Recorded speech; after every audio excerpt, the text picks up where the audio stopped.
புரட்சித் தலைவர் எம்ஜிஆர் அவர்கள் தான் முதலமைச்சராக பொறுப்பேற்று நிறைவேற்றிய பல திட்டங்களுள் மகத்தான திட்டமாக போற்றப்படுவது ஏழை குழந்தைகளுக்கான சத்துணவு திட்டம். எம்ஜிஆர் அவர்கள் தன் இளமை காலத்தில் வறுமையின் கொடுமையை அறிந்திருந்தார்.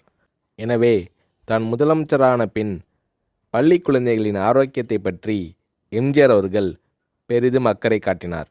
பள்ளிகளில் படிக்கும் ஏழை குழந்தைகள் பலர் சத்தான உணவு இன்றி மெலிந்தும் நோய்வாய்ப்பட்டும் இருப்பதைக் கண்டு மனம் வருந்தினார் எம்ஜிஆர். ஏற்கனவே தமிழக பள்ளிகளில் பெருந்தலைவர் காமராஜர் ஆட்சி காலத்தில் தொடங்கப்பட்ட மதிய உணவு திட்டம் நடைபெற்று கொண்டிருந்தது. எம்ஜிஆர் அத்திட்டத்தை 1/7/1982 அன்று சத்துணவு திட்டம் என்ற பெயரில் பயனுள்ள திட்டமாக மாற்றினார். எம்ஜிஆர் அவர்கள் சத்துணவு திட்டத்திற்காக 100 கோடி ரூபாயை ஒதுக்கீடு செய்தார்.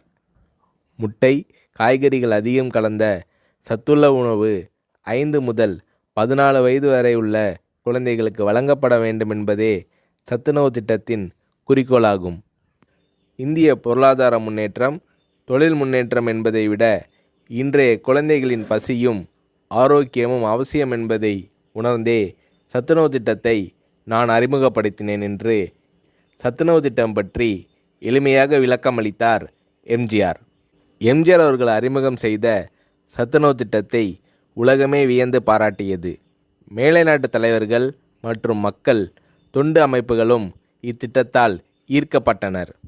ஏழை குழந்தைகளின் ஆரோக்கியத்தை பற்றி அக்கறை கொண்ட தலைவர் தமிழக முதல்வர் எம்ஜிஆர் தான் என்று மேலை நாடுகள் எல்லாம் எம்ஜிஆர் அவர்களை போற்றி பாராட்டின.